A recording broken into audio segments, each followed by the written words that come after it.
Hello, EOS Nation. Hello. Exactly. So I'm hyped. We're pumped. For the first time, I'm joined here in the EOS Hot Sauce Live with two guests. I have Zack Gall from the EOS Network Foundation coming in. He's also known as the host of the Everything EOS podcast. And I have Daniel Keyes here, CEO of EOS Nation, and also more or less, I would say, like the project manager of Pomelo. He supervised most of the activity there. Hey guys, welcome to the show. How are you doing today? Hey, thanks for having us. It's great to be back on the Hot Sauce. I'm doing great. And just so everyone knows, we are dual streaming this on the Everything EOS channel and on the EOS Nation channel. If you're watching this because you got a push notification, which is why we're doing this, we want this information to get spread far and wide. There's former EOS community members who may not be following anymore. There's people in the EOS community that just aren't paying attention. Hopefully, seeing this Everything EOS video pop up, you clicked it. We kind of rugged you and we're giving you a hot sauce, but that's all well and good, because I want to point out I haven't been doing Everything EOS lately, not for a while. I've been really busy with EOS Network Foundation. I want to get back to doing some content when I'm able to, but EOS Hot Sauce has been rocking and rolling and hasn't missed a week of content in like 2 years now. So yeah, it's been a wild ride. There might have been a week or two here and there, but pretty much every single week for what episode is this now? This is 125. It's 125. A nice number. Yeah, 125. That's awesome. Yeah. So later we have also some giveaways. I have some Pomelo Finis loaded up for claim links. I have a golden Pomelo. It's a grand prize.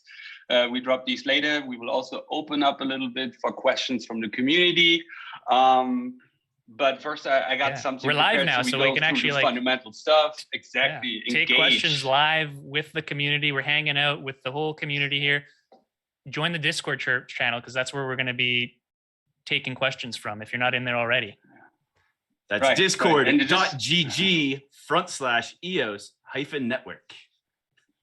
Yes, we are almost at 1,000 members, I think. And if we're going to cross the 1,000, which is most likely, it would be a nice little rainfall, I guess, like we usually do after the hot sauce. And this is one week anniversary today, isn't it? Since we launched the server officially. Exactly. 1,000 members in 1 week. That's pretty good. That's awesome. I like it. We're having a good time there. I like it to work there every day, listening to music, see who pops in, see who pops out, casually chatting about some things. Like the voice mics are open now. We had the first Eden open mic there on Monday, which will be a reoccurring event.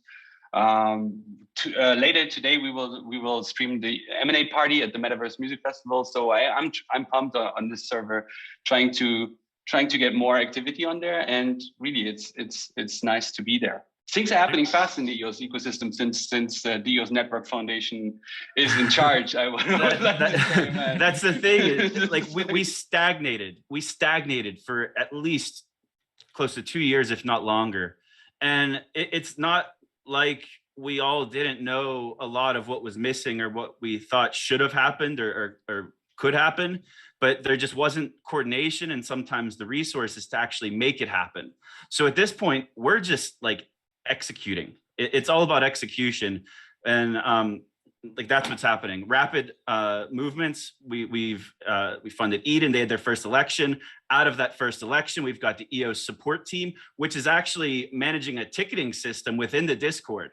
So you think about the benefit of the Discord that I see is it serves, and I keep saying this publicly, so sorry for being a broken record, but it is the top of funnel for the EOS community. You think about like whenever you first hear about EOS or a new project or a new token, what's one of the first things you do? You typically go to their website, which right now it's still under development for the Network Foundation.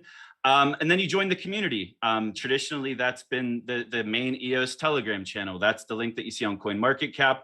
That's usually the first destination of where a new potential EOS community member falls.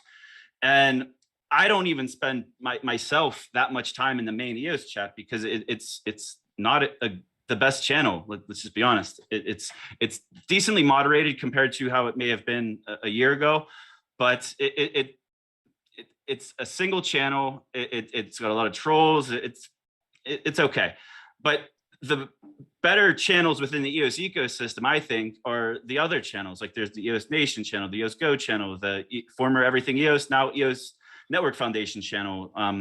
There's the Eden Public channel. Like there's all these other channels that are kind of like a hub and spoke around this main EOS channel, but the main EOS channel isn't the best one.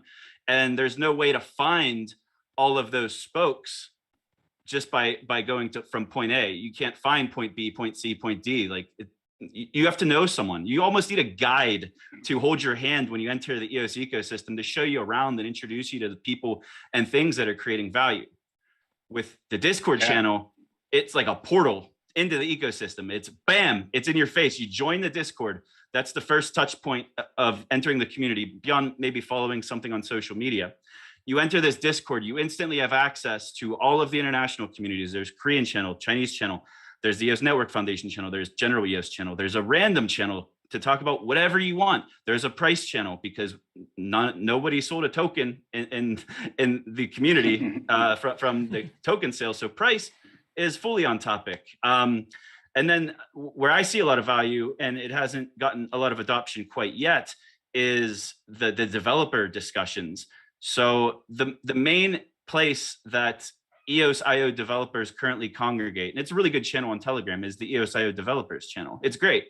But the problem is that Telegram is like sucking water out of a fire hose. If you miss one day or even a couple hours of discussion, there's no catching back up. Things get lost. And the experts, the people that have learned to navigate, we just got really good at searching things and finding things and forwarding things to our saved messages, but it's hard to keep up.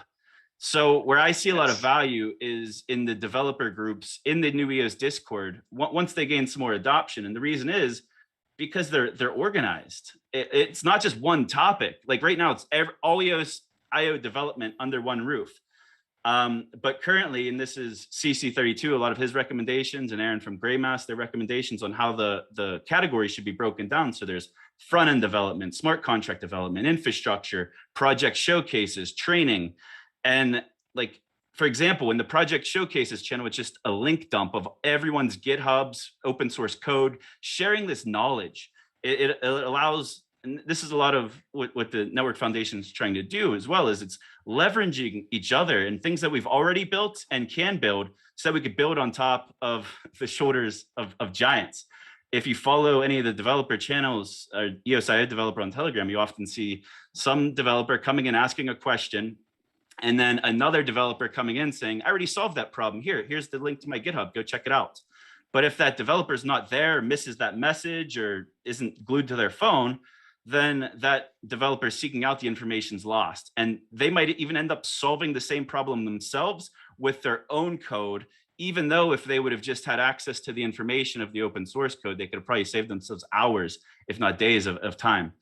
So that's a lot of value I see in the developer channel. But then there's just other things. Like I like the random channel. I like the idea of it because we found each other because we're all EOS community members. But like EOS isn't our entire lives. Like we have different interests, different hobbies. Some people have different views on controversial topics, and that's what the random channels could be used for. And it doesn't kind of clutter up the main channels. And that's one of the issues with the main EOS channel on Telegram, is sometimes you just get off topic and it's just kind of annoying. It's not EOS anymore. Yeah. And there's the music channel. Martin, you want to talk about the music channel since it's not just talking about Discord here? Well, the music channel is my favorite hangout since a week now. So I love to hang out there. But really, the feeling is there. It's all under one roof. It's like all united. The Telegram channels are nice. They have surfed as well. But it's been scattered. It's been more and more scattered and more becoming granular. And people have their little discussions somewhere. And then it's hard to catch up, as you just said. And yeah, that's my biggest problem. Even half an hour, I have to step away for half an hour and come back. It's like, oh, whoa, I'm gone. I'm lost now. I can't catch up anymore.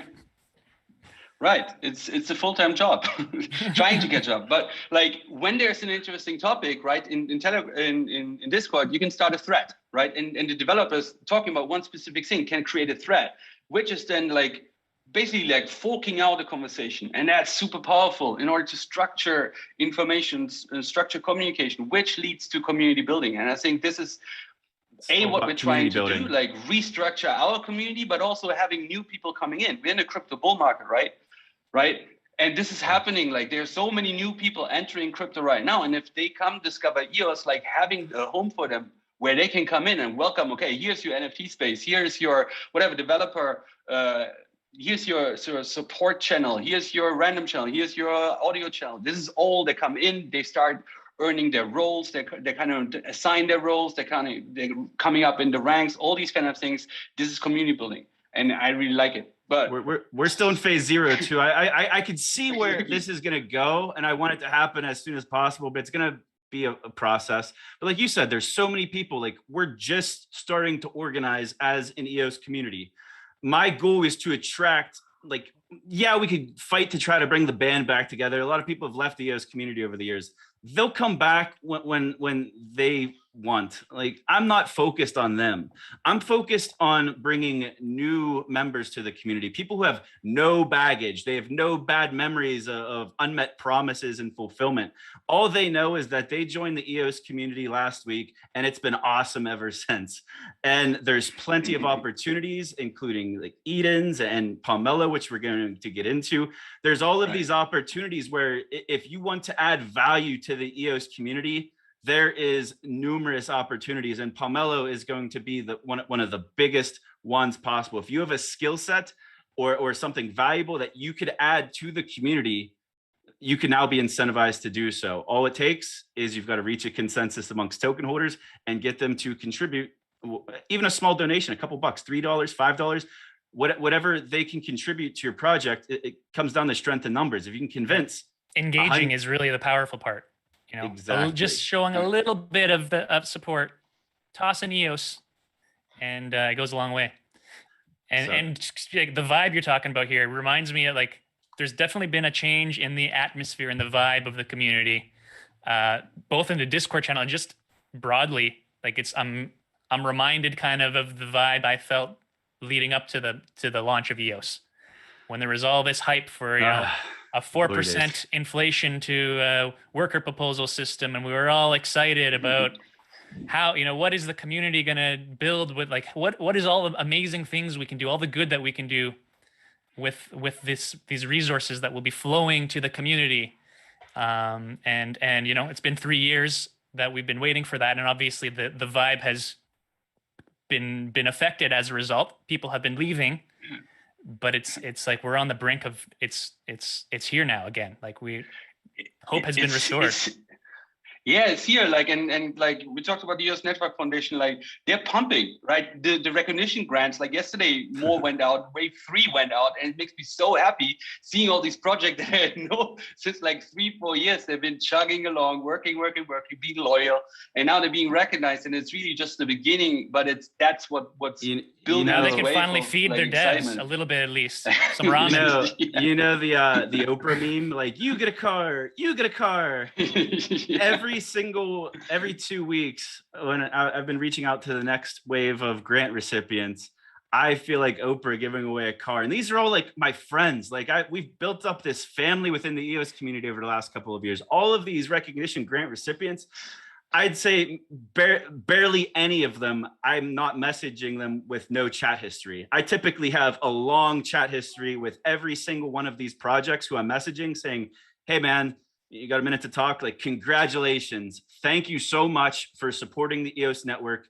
I wish I could give you more, but here you go. And please stick around, because there's finally a light at the end of the tunnel. And that's what's been missing from EOS, especially the last year. And you could extend it probably going back to the last 2 years. So what's been lacking is the optimism that the future is going to be brighter than the present. Whenever and you can call it hopium, you can call it whatever you want, but if you don't know what the future brings, or if there's uncertainty, then it makes it really hard to get excited about anything. And that's my goal with the foundation, is to always have something on the horizon in the future that people could look forward to. And it goes the same whether we're talking about crypto or in life. So like, think about it in life. Anytime you have something you're looking forward to, how much easier it is to get through your day. You're going to you got your best friend's wedding coming up in a couple of weeks. You got a vacation coming up in a month. You got something happening sometime in the future. It helps you get through your days, because you're like, I'm one day closer to this. That's the vibe that I want to create within the EOS community. Is there's always going to be at least one thing, hopefully dozens of things, because of how we're able to scale ourselves horizontally with Pomelo, Eden, direct investments, working groups, sponsorships. We're going to have so many different things working in parallel with different delivery dates, different milestone dates. There's always going to be something to look forward to, some events bigger than others. But that's my goal with the EOS Foundation, is to give you guys those events and to communicate those events to everyone so that we constantly have something to look forward to, constantly have something to talk about, constantly have things to speculate over. And it's just going to be a great time to be a member of the EOS community. That's what I want to give to the EOS community. I'm hyped. I'm hyped. Absolutely. We're super hyped. Obviously, we didn't even get into the topic of the day, which is Pomelo, the big, largest like milestone. Daniel already said it's been like 3-4 years coming. Everybody was expecting like to get funding directly, like through a WPS. This didn't work. Then we had community conferences where we were discussing what we should do with the inflation, which resulted in, let's burn it until we have a system. Let's do this. And then we built in Rio, we were discussing like what would be what should a WPS look like, and we were comparing like other models that are potentially. We started working with Addict Lab, and then we went back to the drawing table, and now we finally have Pomelo, and this is about to go live, and I'm super excited that this is around the corner. I think everybody's waiting for it. So how this is our third attempt now. I'm feeling super pumped. So 3 years in the making, like you said. We're on the brink of finally launching this thing.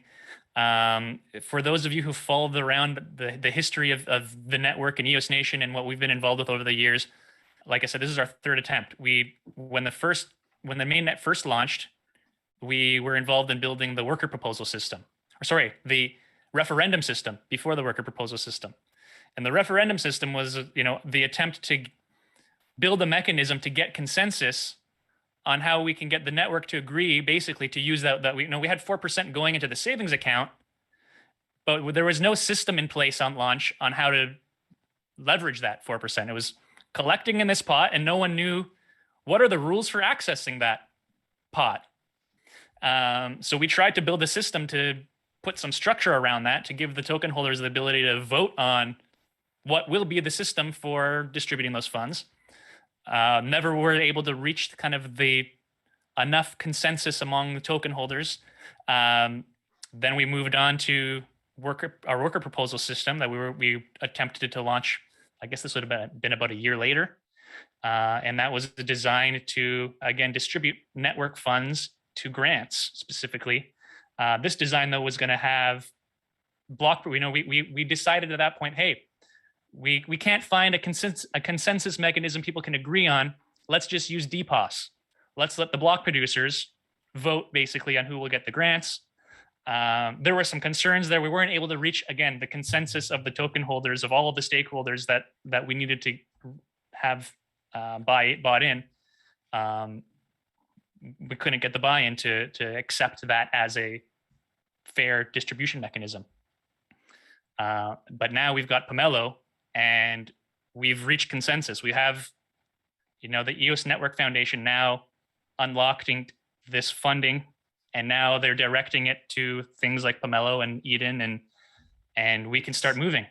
It's funny because we're 3 years into the EOS network, but very recently we've been executing on things that were expected at the beginning, the onset. Yeah, but like just as there have been failed WPS attempts, there were failed foundation attempts. Right. We had the EOS Alliance, we had the EOS DAO, and then we had the block.one PBE EOS Foundation that never came to fruition, and no one really knows why. And now we have the EOS Network Foundation. So the fourth attempt is the charm here. And outside of you guys, I think there's the EOS Commons Fund too. So if you include, I don't know if that was you guys or not, whatever. It's multiple attempts. People have tried this for a very long time. And it's funny because one of them was called the EOS DAO. And the more I'm talking to people about this, EOS doesn't need a DAO because it is a DAO. It is a DAO. Yeah. It doesn't, like, the foundation is like a higher level of governance than existed before, but EOS has always been a DAO. You have about 1 billion tokens, all decentralized, different people own them, thousands of owners, different tokens. They elect who they want to be the custodians and the guardians of the network, the top 21. Those are the decision makers. Those are the delegates of the network. Each one of those 21 are centralized entities in themselves, but collectively, they're completely decentralized. They've got to collaborate and organize together to make any decisions. That was the highest level of governance structure prior to the EOS Network Foundation. Now with the EOS Network Foundation, it's almost like that top 21 centralized entities working collectively to become decentralized as a group, and they were elected by a decentralized group of token holders. They collectively voted in their leadership, which is the EOS Network Foundation. We are essentially the consensus of the network as the leadership. And as such, because of the way that we were elected, for the first time and the only time in any decentralized protocol or network that I'm aware of, the leadership was elected rather than anointed at the onset of the network. And just as easily as this foundation was elected to be empowered with the resources and leadership and coordination to get things accomplished, it could also be taken away. We are fully accountable to the network. We work for the EOS network, for the EOS token holders. We don't work for shareholders. We work for the EOS token holders, period. And hopefully we're showing in our efforts and our results of what we've done. We don't just talk about what we're going to do, we execute on it. We're going to continue doing that. And we're going to continue spreading ourselves out in parallel because we can't do it alone. This is like the work that needs to be done on the EOS network is more than any single person or single entity can accomplish. It's more than even 21 block producers could accomplish. Like, that's why we have Eden. That's why we have Pomelo. That's why we're sponsoring working groups. We're all collectively working in our fields that we have expertise in, and we're going to work together in parallel to get where we're going under the leadership and the unified vision of the EOS Network Foundation. And for so long, we were like afraid to, like, we have to do it the right way. And as a result, we just sat and stagnated and didn't do anything. And now with this, like you were saying, like, it's this like bottom up, elected from the token holders. We got the block producers. The block producers elected the foundation. The foundation is now from the top down, giving the again, creating more bottom up opportunities. Exactly. With Eden, with Pomelo, with who knows, there may be multiple Edens, who knows what else, the direct funding, the grants, the sponsorships. There's no single point of failure.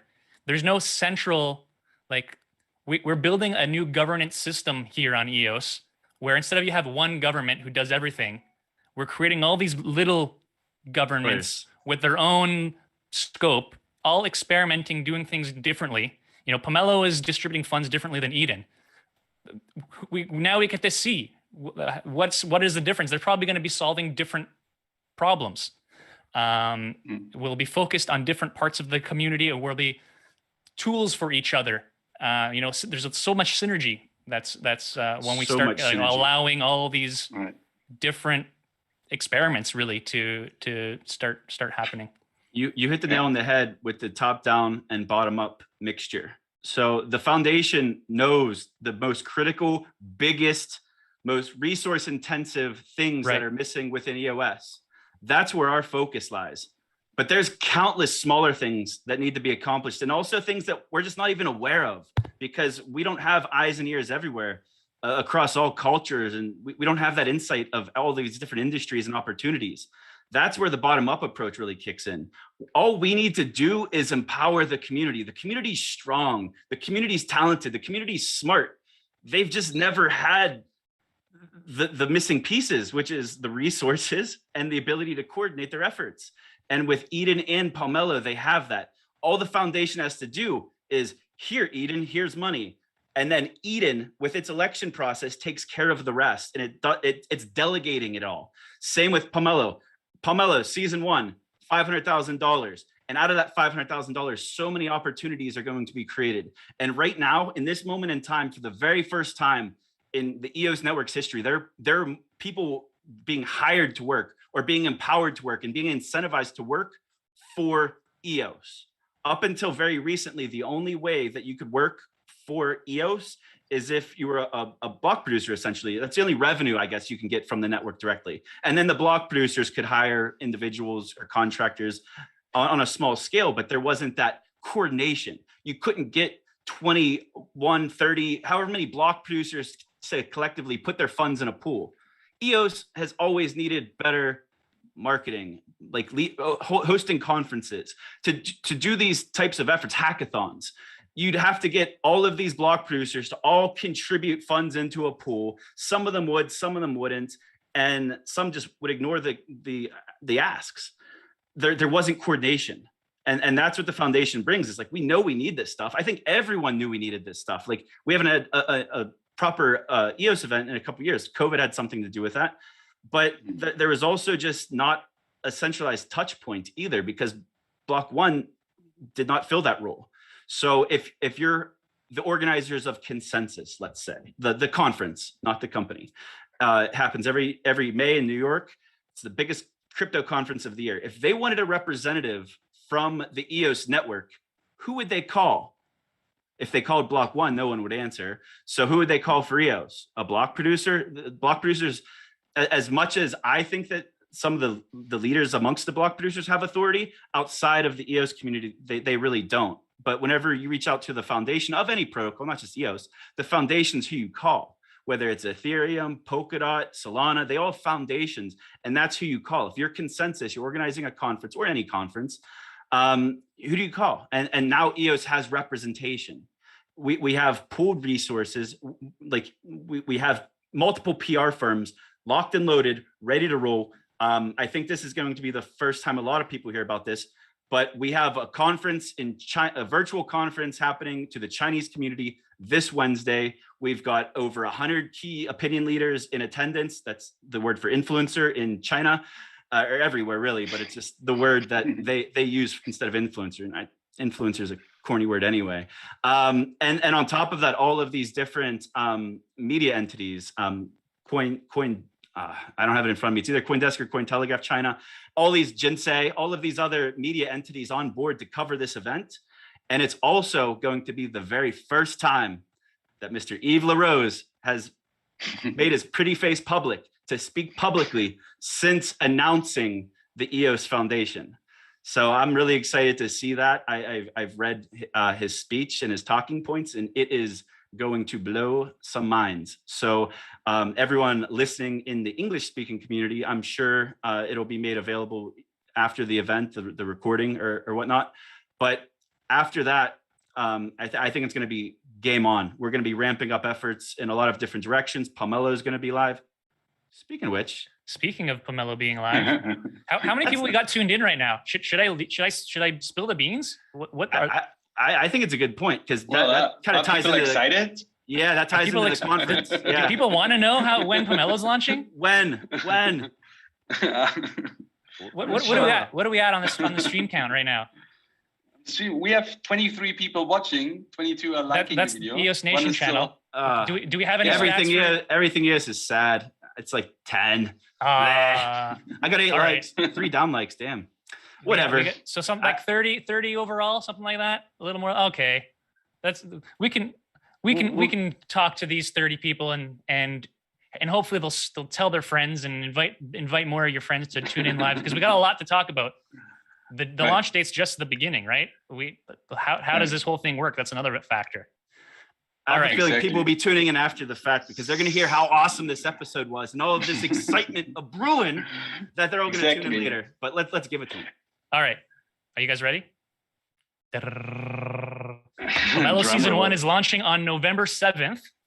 That's about just like a week away, right? A week and a day. So if you've been following along, you know this has been coming. Get your grant applications ready. If you want to know more, again, I just join our EOS network, or the EOS community Discord channel. I just dropped our announcement article in there that has all the details. We can talk about it here, but if you need something to reference, there it is. So yeah, let's talk about it. Yeah, I mean, everything is in place. The foundation just put 500K in it. Let's talk about how people get their money on it. first of all, the projects that are looking for funding, small projects, ideas, they can start formulating the grants, but also how do people that want to support projects get involved, and how, like, compared to EOS Network Foundation and Eden, right? There's kind of a hurdle to get in, a small hurdle, but with Pomelo, everybody has a vote and everybody can push the projects they like. And that's like we talked about bottom to top, right? This is like the very bottom to the very top. Right, we're being supported by the EOS Network Foundation, and everybody that's, a token holder can really vote. And like with Quadratic funding, this is going a long way. Every donation goes a long way. So let's get a little bit into the process. You mentioned round one, so there will be round one, various rounds. Just round one has already 500K to distribute with the first matching partner. Pomelo season one is just the beginning. The idea is we're creating a recurring kind of opportunity for builders in the ecosystem to get funding, build a reputation. That's a big part of it too. If we're Pomelo, we can look at as a place to build trust and community between the various actors in the community. Connecting the builders with the funds and allowing the community to be able to, again, at the end of the day, Pomelo is a platform it's a bottom-up platform. Let the community decide, how do we split this pot? Season one, starting with $500,000 from the EOS Network Foundation. The idea is over time, this is just the first one. We're gonna have a lot to learn in the first round. This is the first time we're running a round in Pomelo. We've learned a lot watching Gitcoin. For those of you familiar with that, they're a Quadratic funding platform that is focused on the Ethereum community. I think they're about to have their 12th round in December. So they've done this a few times. We've been watching carefully. We've been talking to their team, asking for advice, and they've been really awesome in that regard. But we're just starting. We're learning. So we're gonna start with $500,000 opportunities. $500,000 is half of what Gitcoin's matching pool is, and Gitcoin gets thousands of applicants per round. They funded in round 11 over 1,000 grant proposals with their little over $1 million. Yeah. So if you think about it, we don't know how many people to expect who are going to apply for grants. I expect, our community is smaller than the Ethereum community for sure. So we'll likely see, probably for the first round, a modest number of grant applications, and they'll get to split that pot. So, and again, it'll be basically at the end of the day, it's going to be up to the EOS community to decide how it's split, how much of that pot goes to who, based on the Quadratic donation formula, which we can talk a little bit about. But again, the main things that everyone needs to really know for today, if they want to get that money, get your grant application ready. November 7th is when you'll be able to start submitting your applications on pomelo.io. There's going to be $500,000 in the pool. And really the criteria will be, so the Pomelo team will be reviewing and approving applications. And what we're looking for is that your application meets the criteria of a public good. The foundation released a great article on the other day about the mission of funding public goods of the foundation and what is a public good. Great resource. We've linked to that in the announcement article if you want to get a little dive deeper into what is a public good. Basically, though, it's whatever you're funding with your grant here has to be something that is freely accessible by anyone. No one can be prevented from accessing it. And the second criteria is that one person accessing it doesn't impede another person's access to it. So it's, something that anyone can use and not step on each other's toes using it, essentially. And that's really what we'll be looking for. And then after that, as long as you qualify, that's where our rule stops. Now the community decides, is it valuable and should we donate to that? And because of the magic of Quadratic funding, it doesn't matter as much how much you donate. What really matters is which projects get the most donations from the most people. 101 EOS donations is way more powerful than 100 EOS donation. So really the name of the game is building that support. And going back to what Zach was saying earlier, like there's a family here. We know each other. let's lean on each other as a family. I think that we all want to see each other succeed here. Like, I think that we have a strong community that, like, we want to see this pool distributed to a nice, like, I want to see Greymass getting money because I like using the Greymass wallet, and I am building a product that leverages the Greymass wallet. Plus, the Greymass guys are my bros. Like, there's we're all relying on each other to build this ecosystem, and now we have the opportunity to, you know, fund each other, the ones that we're, you know, the family, fund the family. Let's let our devs eat some ramen. And it allows every individual contributor to amplify, magnify their contribution. So yeah, since launch, I could have sent 10 EOS to Greymass and said, thanks guys, I love your wallet. I'm sure they'll appreciate my $50. But with Pomelo, that same 10 EOS, depending on how many other people contribute to that particular proposal and how many collective EOS are collected across all of the round and some other variables here, but my 10 EOS more than likely is going to get multiplied at scale. So anywhere between 2 all the way up to like 27x, depending on the number of contributors for that particular proposal. So instead of giving Greymass directly, here's 10 EOS, instead they propose through Pomelo or anyone. I'm just using Greymass as an example here, but I give them 10 EOS, but then whenever the grant matching occurs at the end of the round, those 10 EOS might turn into 100 EOS because of the grant matching out of that $500,000 EOS Network Foundation pool in Pomelo. So it allows me to feel good about myself and my donation, because I thought I was only giving this project $50 and I thought I was helping them out, which $50 is nice, but $500 is better. Yeah, it's way more than a donation. It's influence on the distribution of the matching pool. You know, you got to pay a little bit. So you're paying an EOS or 10 or whatever you decide. And that's the price of being able to have actually quite a substantial, or potentially, depending on what you're, you know, on the situation and the scenario. But it's an opportunity to really influence. Again, it's not a donation to Greymass. It's, I'm deciding how these network funds, this 500,000, is being distributed to the projects that I care about. So and it's also kind of building a community for a project or for an initiative that needs to happen, right? Like the big matching partners, they bring the money, they bring the dough, right? All that needs to happen from the token, all the smaller, they vote with their feet. They convince other people to, hey, vote, give a little bit for this project. And then we have numbers, right? And that builds already a community before something goes live. And that happens visibly. If Zack would have sent his 10 EOS, nobody would have known. If we do this publicly on Pomelo, we see how many voters are coming there. And that really brings our project up to the attention and brings visibility to things and initiatives that need to happen. And that creates, again, more community, more education. People read the grant applications in order to learn more. Why is infrastructure needed? Why is history needed? Why, you know, all these kind of things. And that is knowledge. I think this is super powerful. And it gives everyone things to look forward to. Like I said earlier, there's going to be all of these different initiatives. You're like, oh, they got hooked up. They got like 50 grand in this matching round. That's awesome. They could do so much with that money. They're so deserving of that money. Let's see what they could do. But it's going to take them a couple of months to build it out, or maybe even longer, maybe less.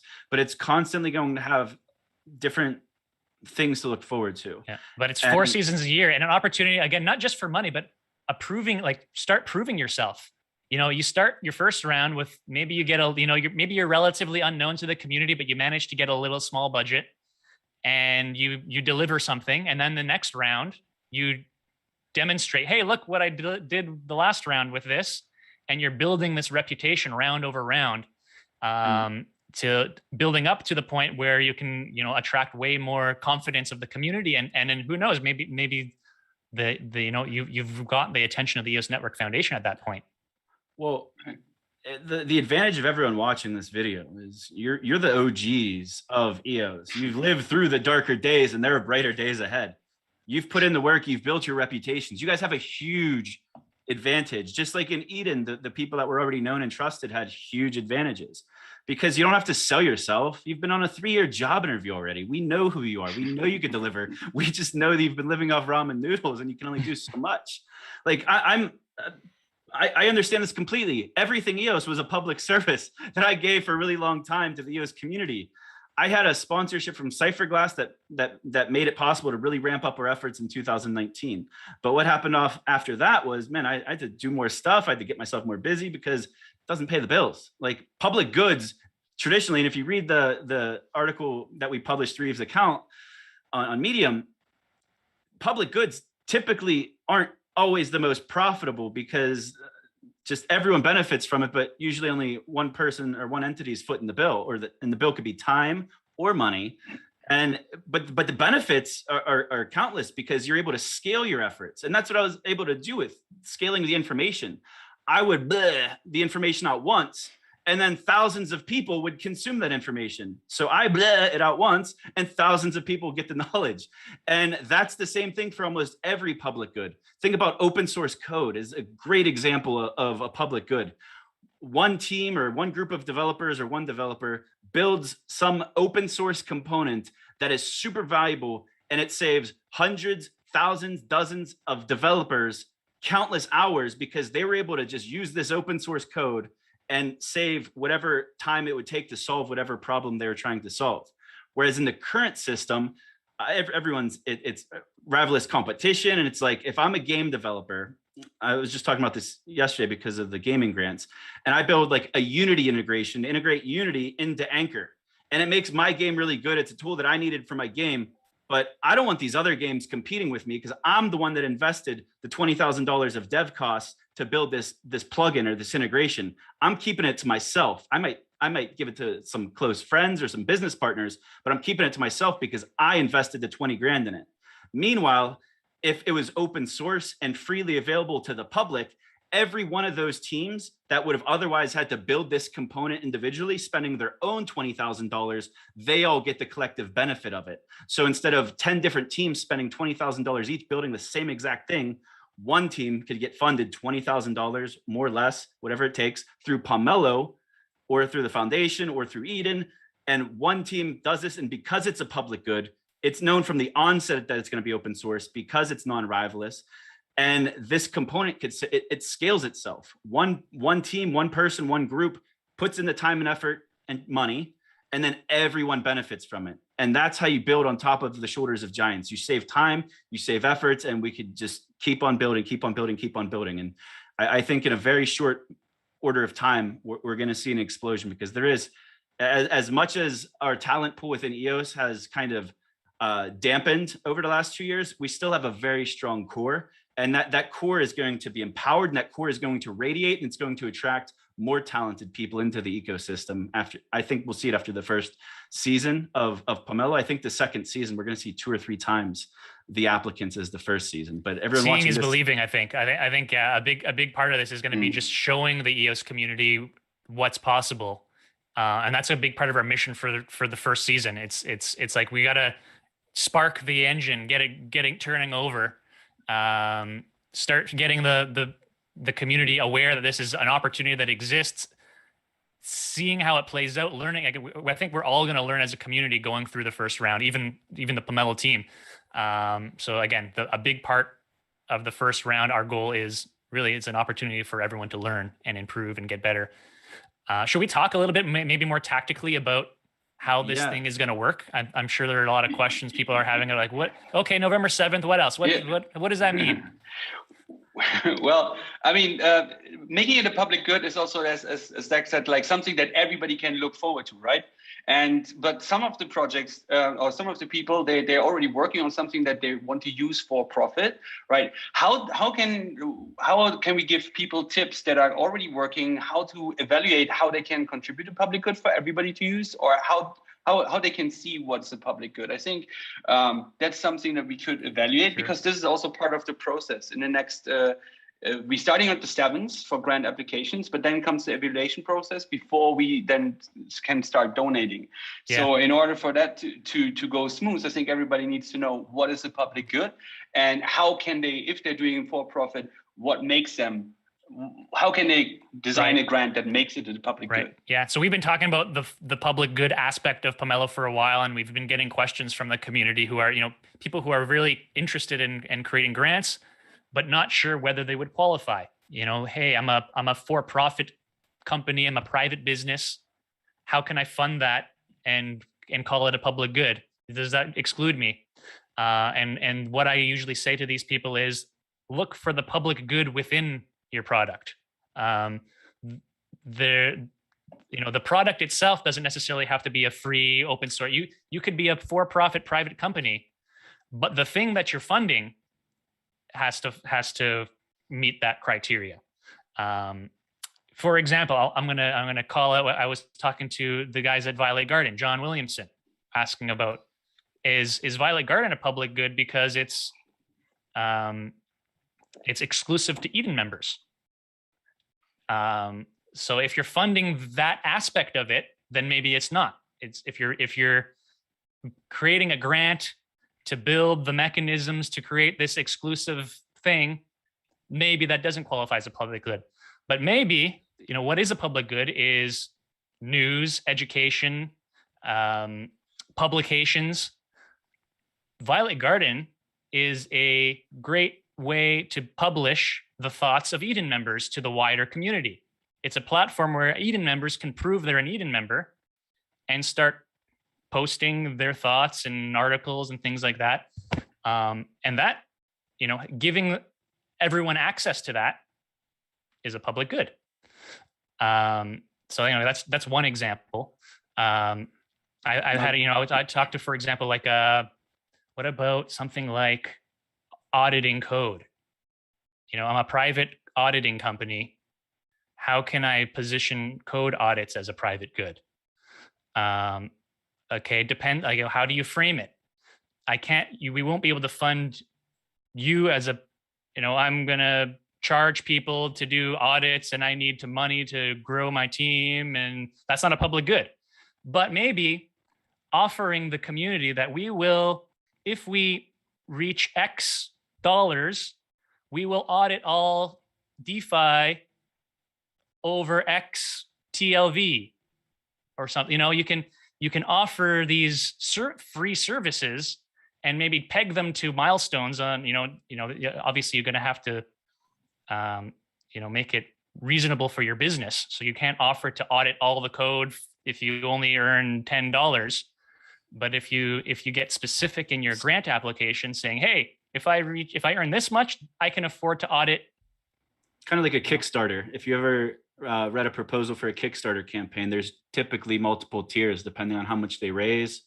They deliver different levels of products to their contributors and to the public. Yeah. So again, look for the public good within your product. You don't have to necessarily, think of the whole company as the public good. Think of what it is the company is producing, and maybe there's something you could be producing that you're not yet, that maybe it's a public good. And then the other thing is, like I gave the example with the open source code earlier, you could have a proprietary product that you had to build something for that right. is a general problem that other developers are facing. Right. And even though your product's private and proprietary and a business, like revenue generating business to yourself or your team, there's these different components within it that could be considered public goods. And we're not going to fund you to build your big AMM or whatever you're building, your arbitrage bots, but we could potentially fund one of your universal component, a building block that you need anyway, that you would have otherwise had to pay out of pocket, with the agreement that this is going to be open source and this is going to be available to everybody. So that I think every dApp that's ever been built has some kind of component in it that is probably universal if you really think about it. But so now there's an incentive to share. Like you kind of were mentioning earlier, Zach, how people are almost want to hoard their code. But now if there's money on the table for you to share it, there's a real good reason to share it.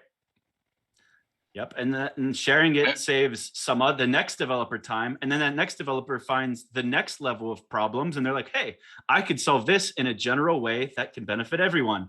And then that building block gets added to the mix of open source code available within the EOS ecosystem as a whole. And over time, you just build these blocks where you eventually solve all of the little nuances of developing on EOSIO that are bothersome for developers, and you simplify it. And going another level, there's the education and the documentation aspects of it. Whose job is that? That's a public good. like who is, so we have all of this open source code that previous projects have already built. Some of those teams aren't even in the ecosystem anymore. Organizing a directory or a library and adding a tagging system to all of this open source code to make it more accessible to the rest of the community. Whose job is that? That's not something you could build a business model around. So it's just something that traditionally just went undone in the EOS community. Now there's a job for someone to do that, should they have the skill set and expertise to do that. So there's so many opportunities. Yeah. That goes for things that are already built, but also the things that are about to build, or the ideas that people have. Once they have Pomelo, they can promote this, and you immediately have a conversation around, and it's public. People can expect, oh, that might be funded by Pomelo. I can then use it, and then I can plan my business already advanced. And you have the conversation. You're reaching out. Hey, how are you planning to solve this problem? I was thinking about this earlier. And this conversation then can happen in Pomelo, but it can then also happen in the Discord channel. We talked about the Discord being more structured. And since it's all public, and since there's hope, something to look forward, the prospect of funding, and the promotion, which leads me into the next question. Like, people need to promote what they're working on in order to get the funding, in order to get the feed voting for them, to maximize what they're getting. So how do you see projects promoting their grants? I want to see the next Everything EOS come out of Pomelo. I don't know who it's going to be. I need someone to do what I was doing 2 years ago so that I could watch them. Hot Sauce is the closest thing. I don't know if you guys will be applying in the first round. This is a public good, hands down. But I understand, because you guys built it. It's touchy, even though it's completely a public good. That's something. So on that point, we're starting pretty centralized. So the Pomelo team at the end of the day is deciding, are you a public good or not? We're starting centralized, and we're reading applications and deciding if they're public goods or not, and then letting the community decide how to distribute the funds. We'd really like to, over time, more and more decentralize, give the community really the control to be the ones deciding what isn't a public good. We're not there yet. And until we are, we don't want to be judging our own grants. We'll evolve Pomelo to a place where the community can judge our grants before we start participating. But what we need, though, is resources like what we're doing here on Hot Sauce, just from a different team. And what I used to do with Everything EOS, we need multiple people and channels and influential people, knowledgeable, influential people within the EOS ecosystem to give a platform to these Pomelo proposals. It gives us something to talk about. It gives us something to look forward to. And it lets us dissect those individuals and their ideas through more than just the text proposal on Pomelo itself. You get to see the proposer on video talking about it, or if it's a text interview on EOS Writer or on Bywire. There's so many opportunities for different skill sets, and just being able to talk to people and network with people and build a platform for these proposals themselves is a public good. And I hope to see a lot of that. And even if you're not successful in your first round, again, you started building that reputation. I think that alone is super valuable. You've now got your project visible in front of all the community. You're starting to build that. You're getting the feedback loop going. And you're building that on-chain history. Every round that comes, people will look, oh, this person was here since round one, and they're still here, and they're still, plugging away, trying to grind out good for the EOS community. So again, I would say don't get discouraged if in the first round, if you're new to the community and you're worried that, oh, no one's gonna fund me, that's fine. Think of that first round as this foot in the door to start building that reputation. Yeah, and I also just want to point out, don't wait to get funding to start work either. A lot of what I hope to see in Pomelo is stuff people have already been putting their sweat equity in. It's more like the recognition grants that we're doing with the foundation. It's for work that's already been done, and then we hope there's no strings on these grants. They could walk away and say, see ya. But the expectation is that it's going to incentivize and motivate them to continue to work and build upon this. And I don't want people to be like, oh, if I don't get funding, I won't do it. No, do it. And then you're way more likely to get even more funding whenever you do apply for it. Or if you don't get enough funding, do it anyway. Because if what you're doing, if you know it creates value, then value will be given back. And that mechanism didn't exist before. And it was disheartening to certain people, myself included, but now like it's not like that anymore. It's different. It's literally a new era for EOS. Like we're in like uncharted waters here, and it feels different. And we're gonna see the fruits of that. I think we've already seen it with Eden happening so quick, and with the recognition grants already going out, a lot of them. But we're going to see another level of it with Pomelo. And I think this one's going to be at the most scale, because when we talk about the synergies, like how Eden and Pomelo are two different kind of consensus mechanisms of distributing funds, but there's also synergies between them. There were a lot of delegates who campaigned in Eden basically on Brandon Lovejoy. He was a final delegate at the final 8. He basically just campaigned on, guys, like, you trust me, I've been here the entire time. I've built up this reputation in EOS. I don't personally need to build anything, but I know who the value creators are, and you could trust me to contribute to them. So there are literally people who ran on campaigns, not just Lovejoy, but there are people that ran in Pomelo specifically as proxies to Pomelo, saying that, trust me as your proxy. If I get 120 EOS per month, I'm going to put all of those into Pomelo, because that way I could amplify that 120 EOS so it becomes 500 EOS or 1,000 EOS, because of the way the quadratic voting and grant matching works. So that's where a lot of the synergies are going to lie, is we have all of these, however many, 35 delegates within Eden who all have some EOS, some extra EOS in their pockets now. Yeah, they're funding their own efforts, but they're going to put a lot of it into Pomelo, I think, also. Totally.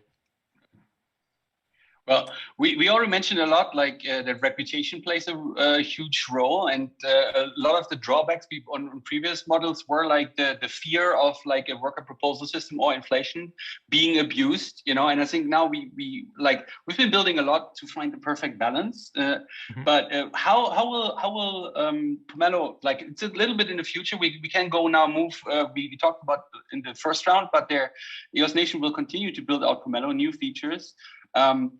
There is some reputation system planned for Pomelo, right? Can we touch up a little bit on this? Like, how do we prevent abuse? Besides, like, now the funding pool is like ramping up slowly. We have 500K right now. You know, we all know the people. We do reviewing, but like in the future, when this scales, like, and more people know about it, how do we prevent abuse? How do we create reputation beyond like knowing each other? Right. So yes. Pomelo uses quadratic funding, and quadratic funding is, I guess there's an attack. The attack vector on quadratic funding is Sybil attack, because the more unique users, the more funding you get. So that creates an incentive for people to pretend to be more than one person. And we're going to be doing everything we can to watch out for that and adjust the matching pool allocation accordingly based on evidence we see of that. We've got lots of things we're already going to be doing in the first round. We've got a lot of experience with, our EOS Nation is the same team who built EOS Detective. So we have some pretty powerful tools to help us analyze activity on chain for that sort of thing. We're also doing things on the application level. So the way that it works is you're signing in with an EOS Nation account. It can be username and password or GitHub. We're actually, for round one, we're still actually debating. We may narrow it down to only GitHub at the beginning as a login option, because there's some more Sybil resistant technology available in there. We haven't made our final decision yet there, but before November 7th, we will. It's only a week away.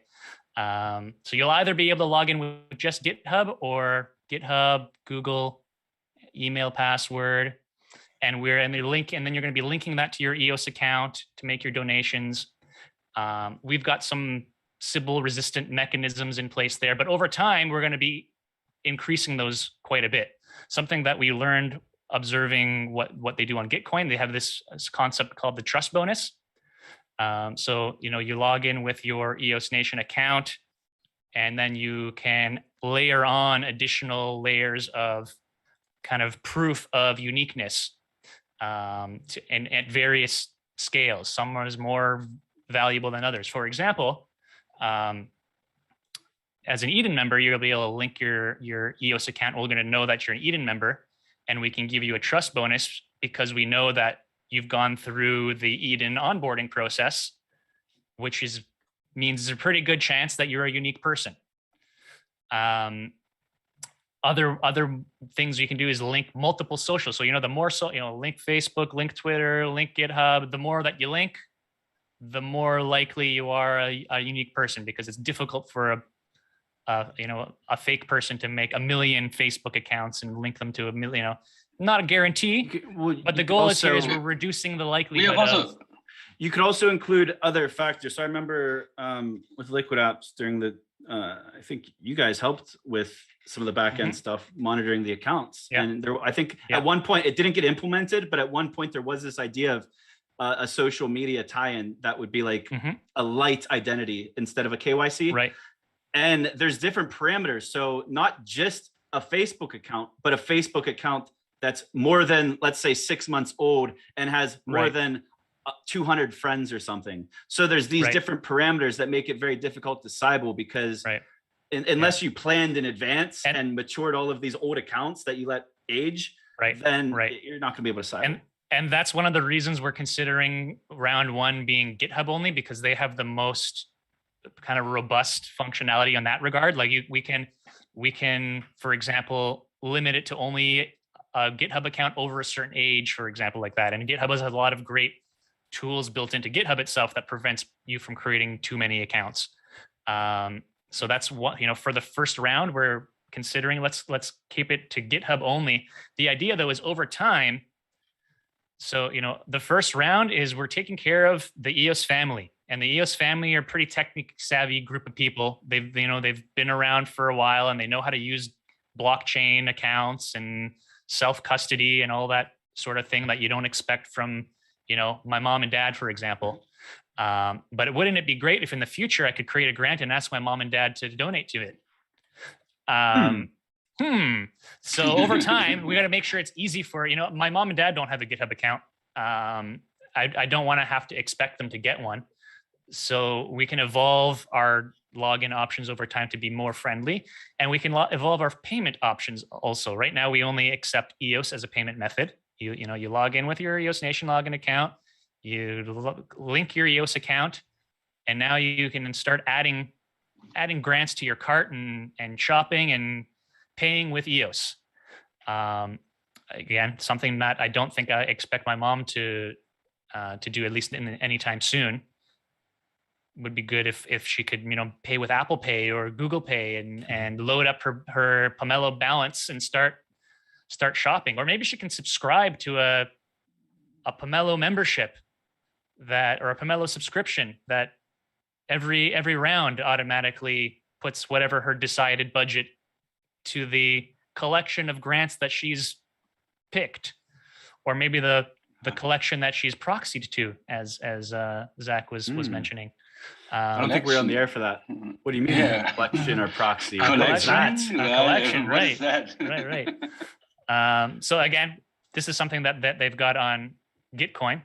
Definitely recommend everyone, if you are interested in participating in Pomelo, go check out gitcoin.co. You'll learn a lot about how this thing works, and get examples of good grants, for example, that are getting funded.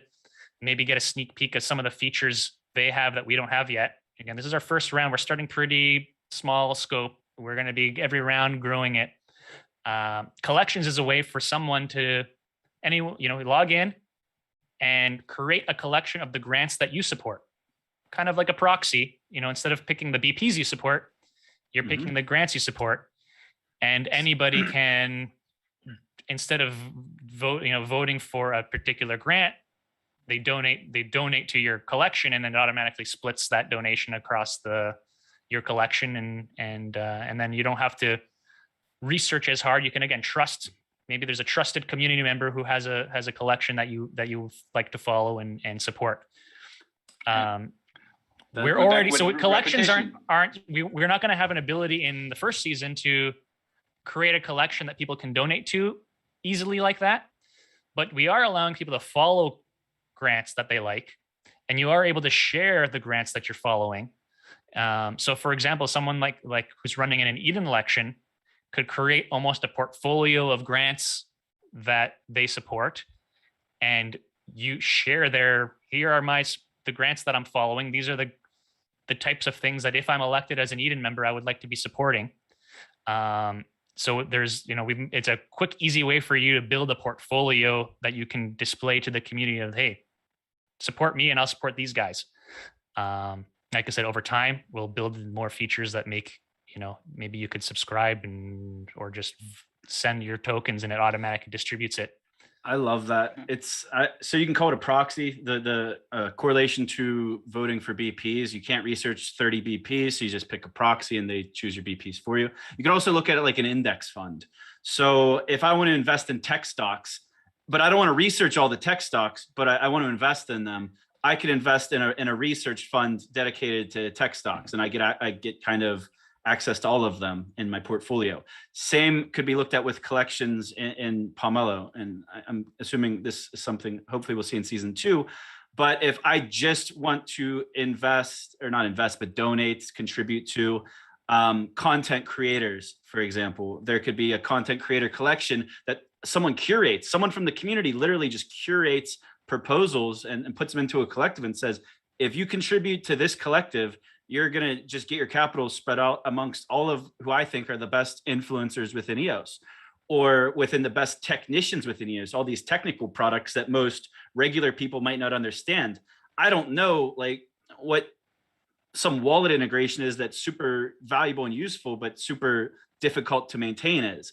But if it was in a collective, I could maybe just throw 100 EOS into this collective, and then that 100 EOS gets matched up to like 1,000 EOS, and then that all of those teams within that collective are taken care of. It's like an index of public goods. So I'm looking forward to that. But like you said, we won't have that in season 1, but that's okay. I think we'll have a kind of a small version of it. I think the following kind of gets us partly of the way there. But again, it's going to be great when people can actually start just selecting that collection and voting to that but you'll be able to look at, the Zack's favorites and add them all to your cart and send your donations that way. So I'm also looking forward to, I hate to talk about all this future stuff because there's so much really great things that are available. There's a lot we can talk about. But bounties are something I'm really looking forward to. And right. This kind of ties into season 1 of Pomelo also, even though bounties don't exist, is how many times have you been in Telegram or now on Discord and you see some person, sometimes they're random people, sometimes they're trusted leaders within the community. Someone should build this. EOS needs that. Why doesn't someone do this? Well, typically the reason someone doesn't do it is because there's not incentive to do it, because it is a public good, or because there's no way to profit from it, or people are busy and you don't know who could possibly like do that task. Like, for example, a hackathon. I would love to see even if it's virtual or a virtual conference, I would love to see that happen. I don't personally at this moment in time have the time to organize such an event. I would love to see someone propose, like in the EOS community, to season 1 of Pomelo, I'm going to organize a virtual conference for EOS in February, and I'm going to have all of the key leaders within the EOS community talking about their projects. Like, we used to have this stuff in like the first year of EOS. Like, this is like at the beginning, Daniel said, it's starting to feel like that magical time in 2017, 18, and some of 19, where things just seemed like they were moving and happening. At that time, people were driving off of the future potential of EOS. They were putting sweat equity in, not getting paid themselves, but they were just putting it in, hoping that there would be a carrot at the end, and they would get their incentive at the end after delivering on it. So we saw a lot of these community goods and community efforts being delivered on, but then after time and time again, if like you don't see the fruits of your labor, it kind of slows down.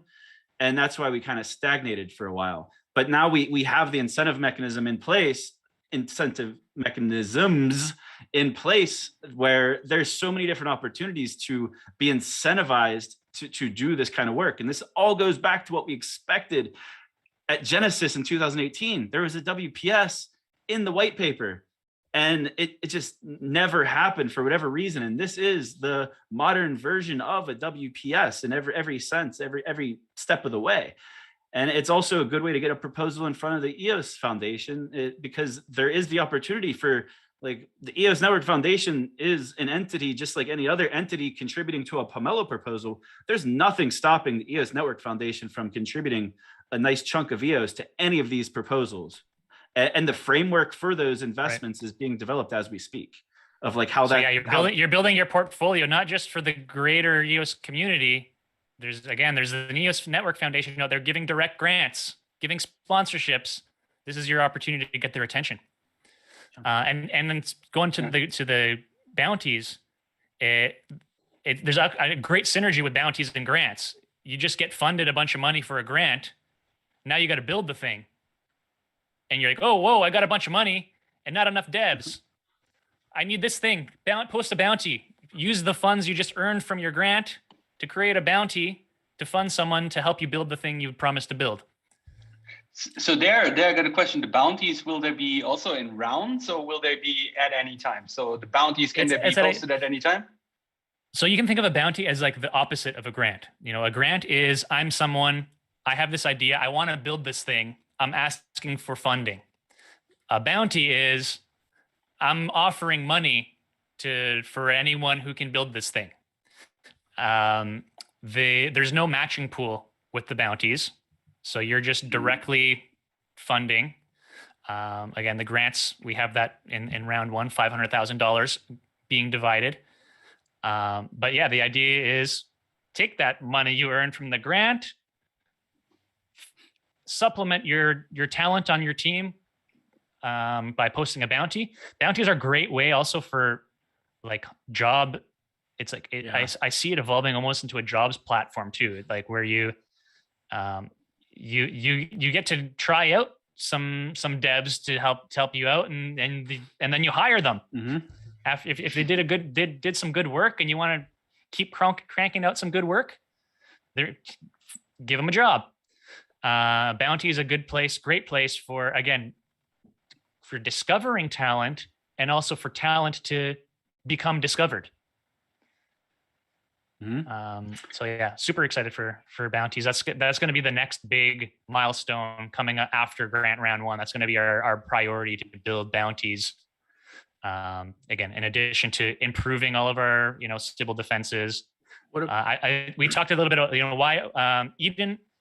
We could make Eden a trust bonus technically today if we wanted to. We could flip a switch right now and we would be giving Eden members a trust bonus. The reason that we decided to hold off until the next round is we wanted to make Pomelo as inclusive as possible to the entire EOS community. And we don't currently have a Chinese Eden or a Korean Eden. It's right now the Eden community we have is predominantly Western. And there's a lot of great stuff happening in China and Korea and the rest of the world. And we want to make sure everyone gets the same opportunity to get that first matching pool. So again, we probably will be Sybil attacked. We absolutely will be Sybil attacked. 100%. I was talking to Kevin from Gitcoin. He's the man behind Gitcoin, and kind of in preparation for our launch, asking him some questions, and mentioned that we're going to have a 500,000 matching pool. He's like, whoa, we only had 25 in our first round. Prepare to get Sybil attacked. Like this, you guys will get attacked. And I was like, yes, I know. One of the expectations I want to set for the community is, again, our goal is not to perfectly distribute the matching pool.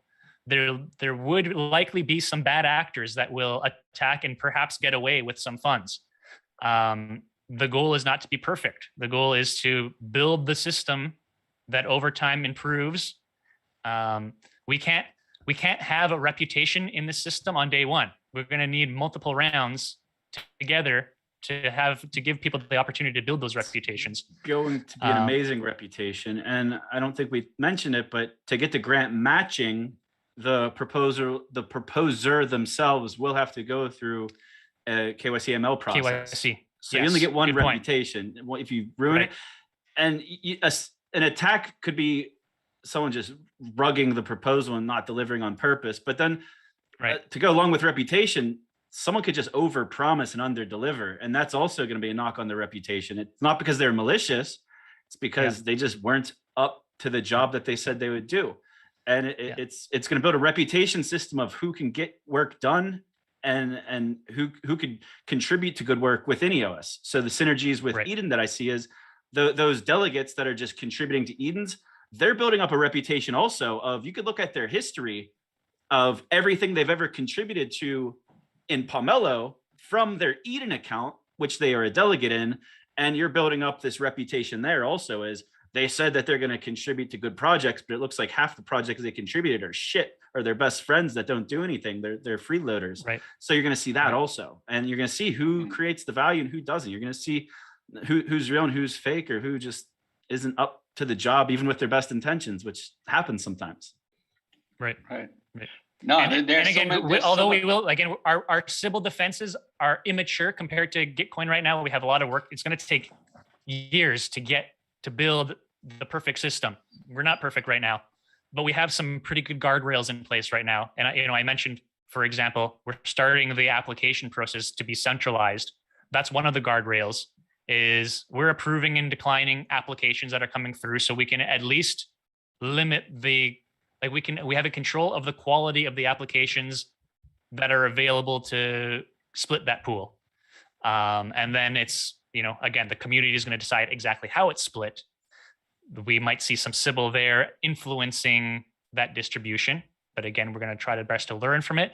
But at least, it's all this money is going to the grants that have kind of come through that bare minimum of a quality bar. I think more good will come out of it than bad. Yeah. So you can't be afraid of waste. Like, there's going to be waste in anything you do, whether intentional or unintentional. But that doesn't mean that a whole lot of good's not going to come out of it, and that good's going to be so meaningful. And each season and each season, it's just going to build on top of the previous round. Yeah. And you touched on KYC. I'll just clarify that a little bit. We will be doing KYC on the grant recipients. So if you are someone owns a grant, created a grant, and you made it through the round, and you now are, have a matching pool allocation, in order to be able to claim that allocation, you have to go through KYC. So as an attacker, there's a maybe an attacker doesn't want to go through KYC. There's a bit of another protection there. But just so this is clear also, if you want to remain anonymous, you could still do so through Pomelo. You're just not eligible for the grant matching.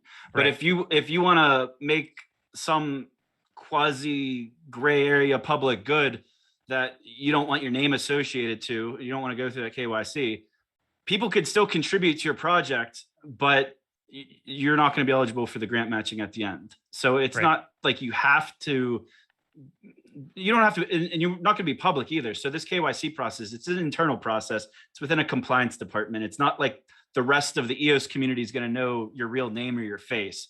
It's still very much private, but just for I don't know, probably compliance and regulatory reasons. Legally, we have to, in order to distribute the matching pool, we're required to conduct KYC AML. Yeah. So it's still pseudo anonymous. If they choose to be, they could be under any pseudonym publicly, but the Pomelo team will know who you are, but that's okay. Even we won't. We're going to have a third party handling. You'll submit your stuff to this portal, and we're just going to get results back saying, yes, they passed. No, they failed. That's even better. So we won't even. Yeah. What else do we want to talk about? We talked about KYC. Should we talk? Did we get tactical enough about the schedule, for example? Like we said, November 7th. Yeah, let's go through the rounds. So So November 7th, Pomelo opens up to accept proposals. What happens next? So as soon as people start accepting proposals, we start reviewing them. We're expecting, this is our first time. We're learning as we go, but we're expecting maybe 2 to 3 days turnaround time from the time you submit an application. Hopefully we'll give you an answer one way or another, whether you're approved or denied. Starting on November 11th, that's when people can start donating to the grants. So you've got a few days from the time we open to get your application in before donations start open. So I would encourage you, start now, get your application ready, get your Google Doc going, ready to paste it in there. Feel free to check out playground.pomelo.io. That's our test environment where you can go play around with it.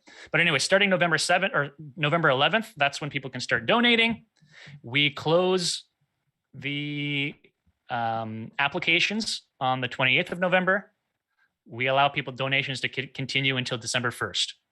So it's all in all, it's a little under a month, about 4 weeks from start to end. And the idea is we're doing 4 of these a year. So we'll have about 2 months between rounds. And that's the period where we're doing all of, the analyzing, watching for Sybil, adjusting the matching results as of, based on the evidence of Sybil that we discover, going through the KYC process with all of the qualified grant recipients, distributing the funds. So with the round and all of that, it's 3 months in total. Once a quarter, we have another round. And, the idea is just like get a flow going where everyone can expect every 3 months, there's another Pomelo round coming, get ready. And like I said, kind of closer to the beginning, we're kind of boosting it in round 1 and hopefully, getting, again, all learning together how this whole thing works. Mm-hmm. Excited. Yeah. I think it's one thing that we also need to discuss, or that's important in this whole process is, you mentioned it already, that the platform is for the whole EOS community, so the Korean, the Chinese community, all the grants, they have the opportunity to be like in all 3 languages. So if you have a grant, try to get it translated beforehand, right? Yeah. Totally. And there we again have the synergy. I mean, we talked about the reputation that we can leverage of Eden, because this is a reputation system in the end that we can leverage. We can leverage the international community of the EOSBs in the last Eden open mic, like Jesse already mentioned, that they would be open to translate for the community. There's and a huge opportunity for translators. Huge opportunity for people that speak multiple languages between English, Korean, and Chinese. If you speak any 2 of those languages, or all 3, if you're like that talented, there's probably going to be a ton of work for you to do. And I don't know if there'll be as much before season 1, because nobody's ever won anything or earned anything through these public goods. But I can guarantee you by round 2, there's going to, it's just going to be a lot wider known. The community will be larger by then. But there's going to be a lot of opportunities for people who are bilingual or trilingual to give these services, because you could use Google Translate, but it's not ever going to be the same context as having a native translator. So I hope to see a lot of people.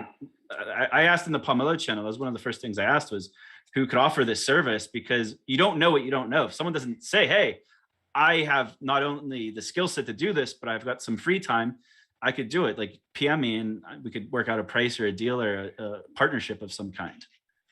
Totally. And it can even be based on what they make in Pomelo. Hey, I'll give you 1% of whatever I get in Pomelo as long as you translate my work for me. Like, I'll pay you later. Yeah.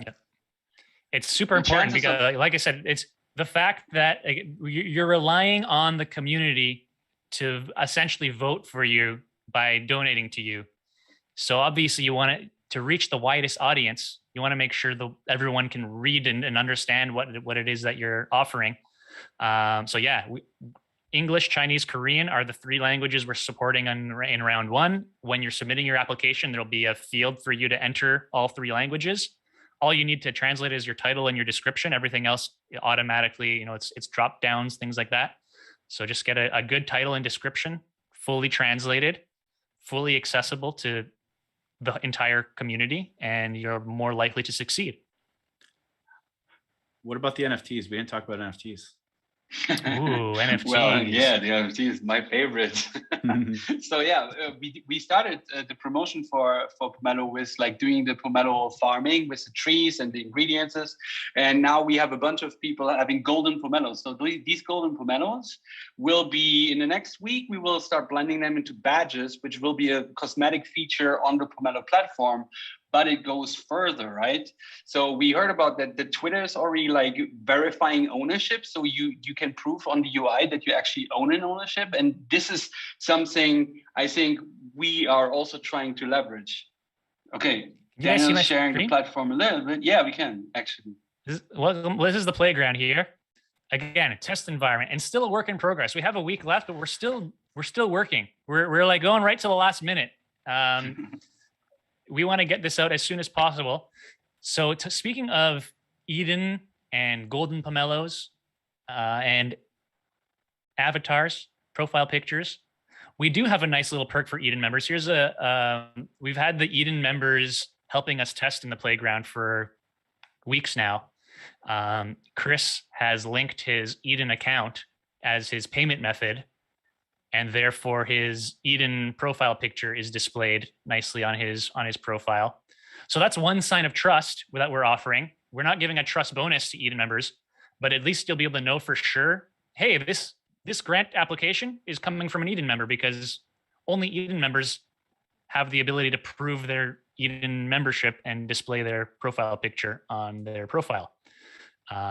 Because we don't give anyone an option to upload the profile. It's all based on, we've built a NFT profile picture system where you have to prove your ownership of NFT in order to display it on your profile. And then again, there's an additional layer of, if I buy the Chris Barnes Eden NFT on Atomic Hub, I'm not going to be able to display it because we're checking that the identity matches too. You can see Denny here has a little golden pomelo twirling here. That's not going to be what our golden pomelo look like. This is right now we're testing to make sure that it works. Our smart contract is working. He has a golden pomelo in his inventory, and our smart contract is detecting it and displaying that as his profile picture. So the idea is those who participated in our season 1 pomelo promo, where we raised 1,000 EOS for the pomelo, which I believe, I don't know if Martin, you guys decided exactly on how you guys will distribute them. Maybe you can talk about that later. But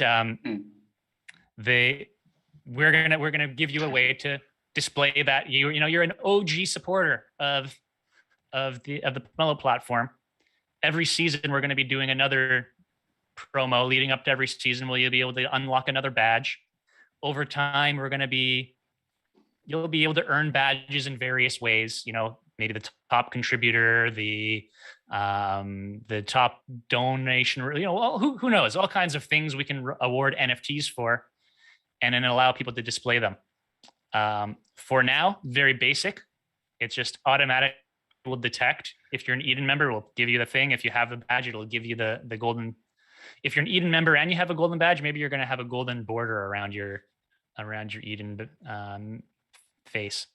But over time, we're going to build more features to get, maybe we'll support other NFTs. Maybe you're going to want to put a crypto finny as your profile picture. Crypto finny? Don't we have some Speaking crypto about finnies? Crypto finnies. Oh. Is there a giveaway? Is there a giveaway here? Yeah. Whoa. Yeah, it's giveaway time. And I think we're closing in on almost 90 minutes on the show. And I think we promised people to ask a couple of questions. And I think about every feature of Pomelo, we can do one show, I guess. Easily. I don't think we got through half your questions, probably, Martin. No. No, but it's been great. It's been great. I like this conversation so much. I will have to do more of these. Let's do another one this week before Pomelo launches. I'm game any weekday. Let's just set it up. We'll coordinate offline. I'm down. Okay.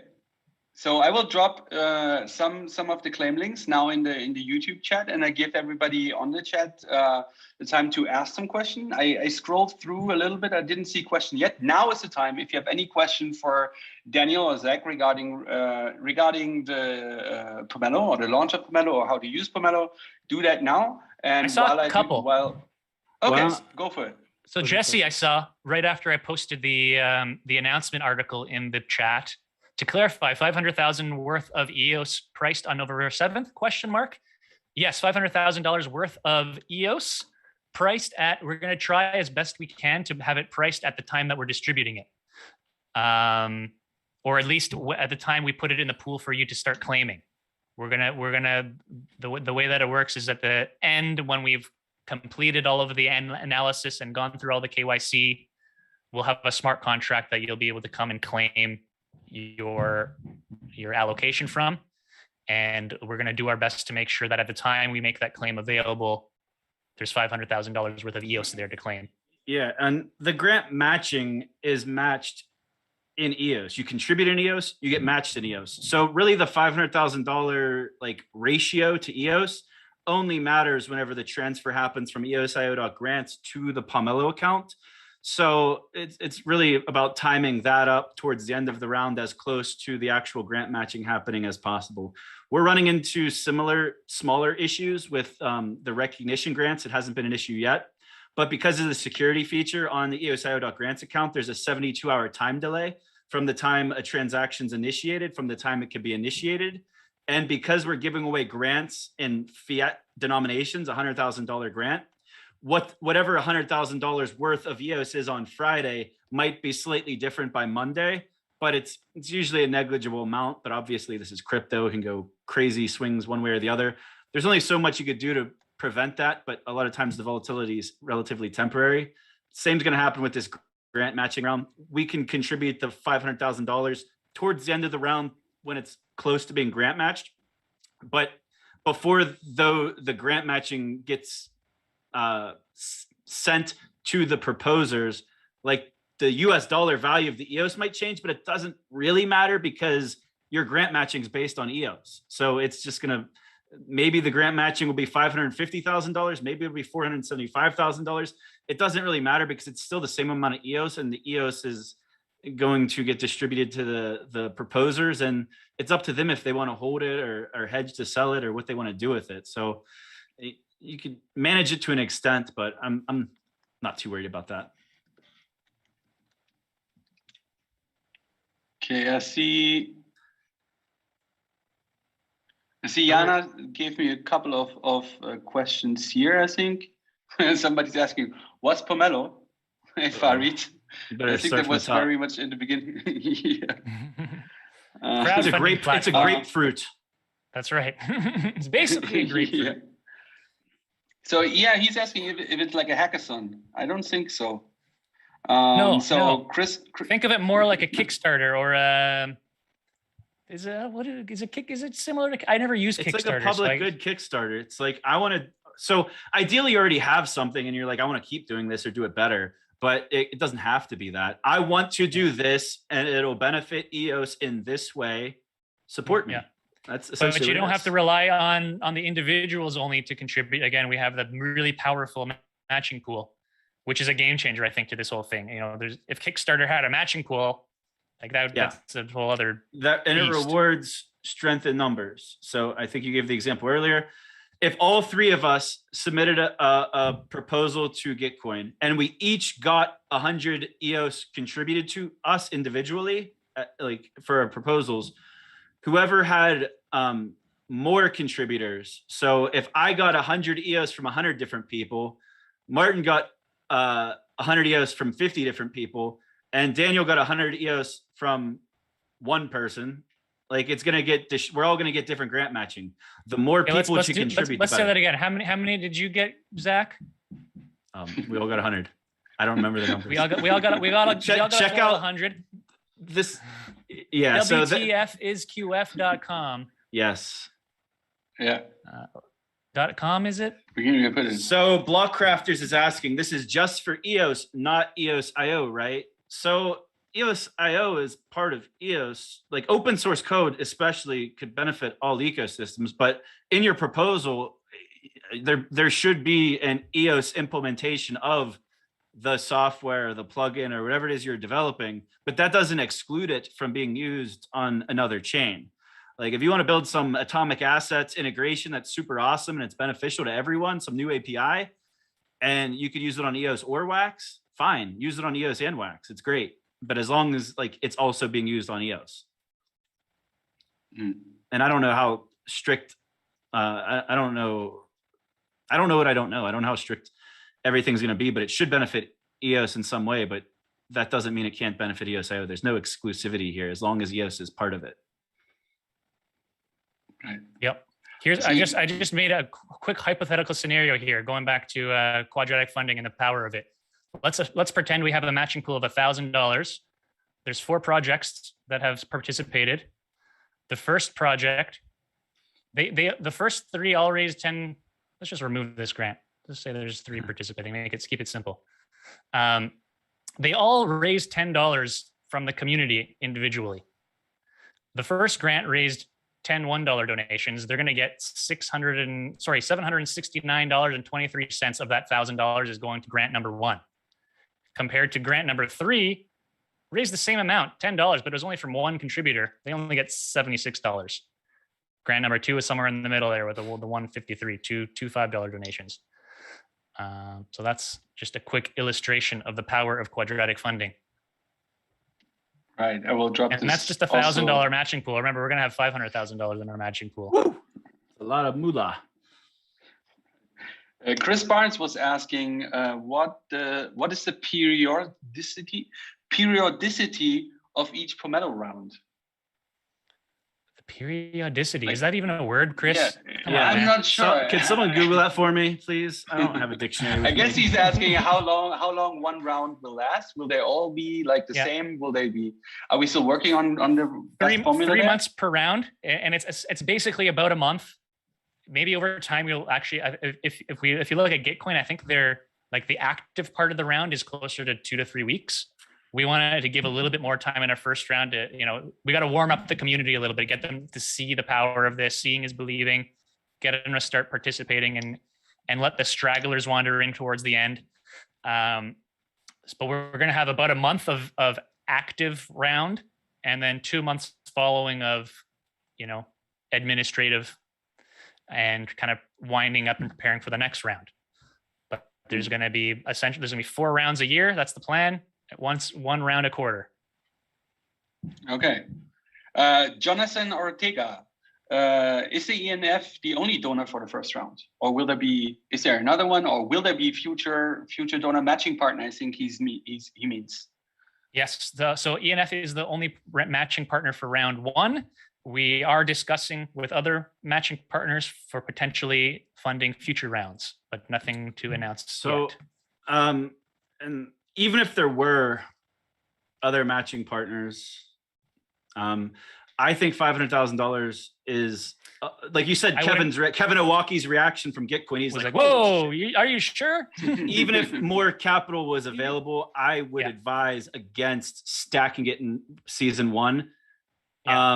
Because it's going to get attacked, and each round it's going to get more battle tested, and then the ENF and any fellow grant matchers in the future, it'd be more effective then than now. I think 500,000 is more than enough for the amount of proposals I'm expecting and the understanding of that there will be attacks that happen that we'll have to deal with.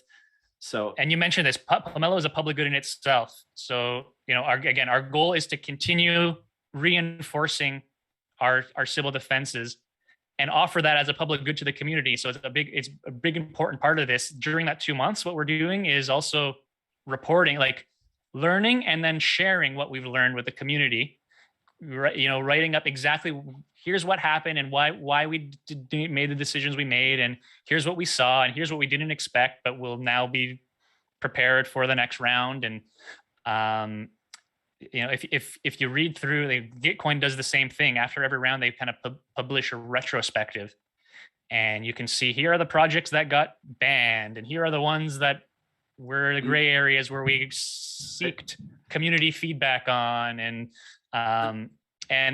here, the new features we're going to be adding for Sybil defenses based on what we learned, and they treated it kind of as like a red team versus blue team. We're constantly battling against the Sybil attackers. Blue team is increasing their Sybil defenses.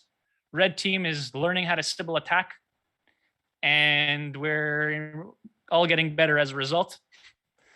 And then at the end of the day, what you have is a strong system to be able to fairly distribute based on, again, our goal is to be able to distribute the matching pool based according to the will of the EOS community. Not according to the will of the Sybil attacker. Right. So I think these were most of the questions that I got from Jana. Thanks, Jana. Also for the Pomelo link drops. I couldn't drop links, so Jana just did that. If you see any link from EOS Nation, the stream host, you can click it.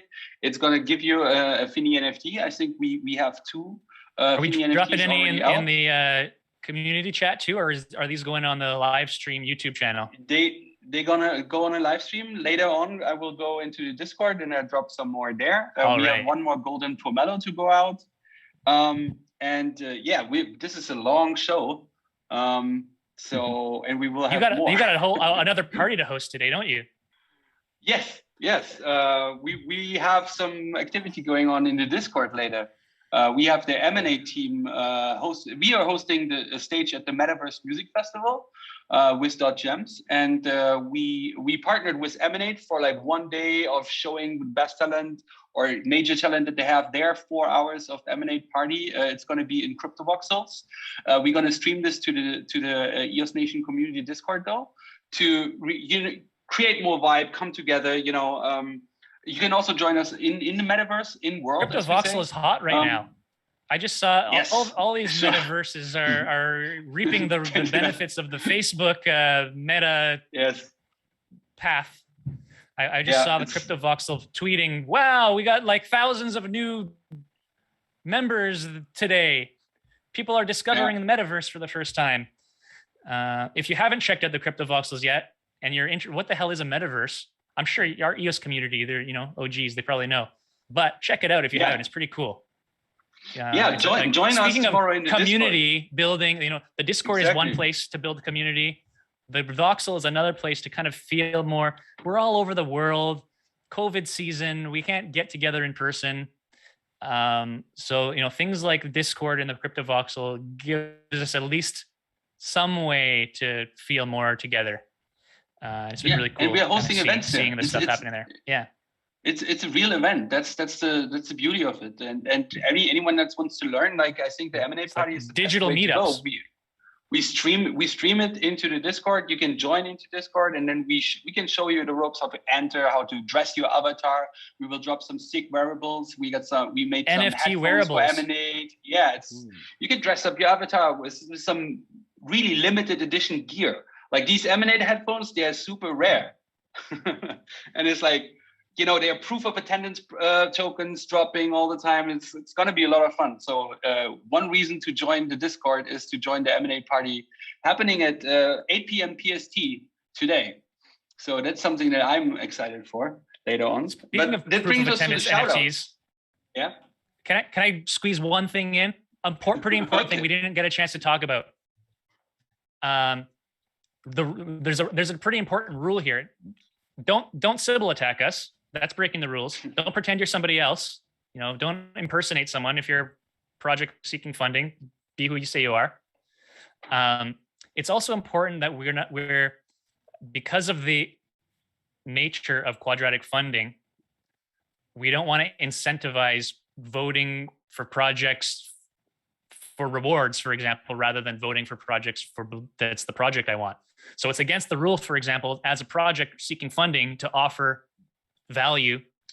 Hey, vote for me and I'll give you this. That's something we're going to be watching out for, and it could impact whether you're eligible for matching funds or not, if that's the case. I had lots of people asking about NFTs. What about NFTs? Can I give NFTs to my supporters? I want to show appreciation to my supporters with an NFT. As long as it doesn't have value. So like a proof of participation kind of NFT, like a sticker sort of thing. Just the sole purpose is show the world that you donated to me. That's okay. But if this is some like yield earning NFT, or that's big no. So be careful. We're going to be watching for that sort of thing. Don't offer incentives to users for voting for you. We will find you. Okay. And we're not, the cool thing about our community is we don't have to you can flag stuff too. So there's an incentive for all participants to participate in monitoring, because everyone wants the biggest share of that matching pool as possible. So if you see someone breaking the rules and you flag them and they get disqualified, that means more matching for you. And we do have the ability to report whenever you see someone breaking the rules. You can report it, paste in, hey, I saw this tweet here. I'm offering kickbacks for votes. That might get you disqualified from getting your matching allocations. So be careful. Awesome. Yeah, and shout out to Martin Mad. He was there last night when we had the first day of the Metaverse Music Festival. Like, that's going to be a lot of fun. Sorry, I got distracted by the chat. People have a good time. All the links are out. Yeah, I'm excited for this. Which chat? This is the YouTube chat. Damn, I'm watching the EOS community chat in Discord and missing all the fun on the YouTube chat. Yeah, we're moving it over to the Discord. Once we end the stream, this is like 1 hour 45 minutes. We keep talking about parties. I'm late to my niece's birthday party, so I actually do. I'm like way past my time. It's been fun, guys. I do want to do it again. Just ping me and let me know. Let's do a follow up. Should we do the 1, 2, 3? Guys, I don't know. I kind of abruptly ended. I keep looking at the clock. This is everything EOS too, right? Everything EOS too. It right? is. So, it's also on there. Yeah.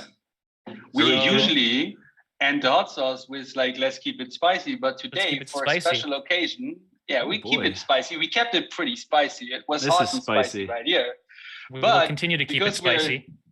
We continue to keep it spicy. But today, I think we're going to end it in the usual, in the best way, in the awesome way, as everybody feels it right now in the chat, right? We're going to go down from 3, 2, 1. And on 0, we go with 3, 2, 1.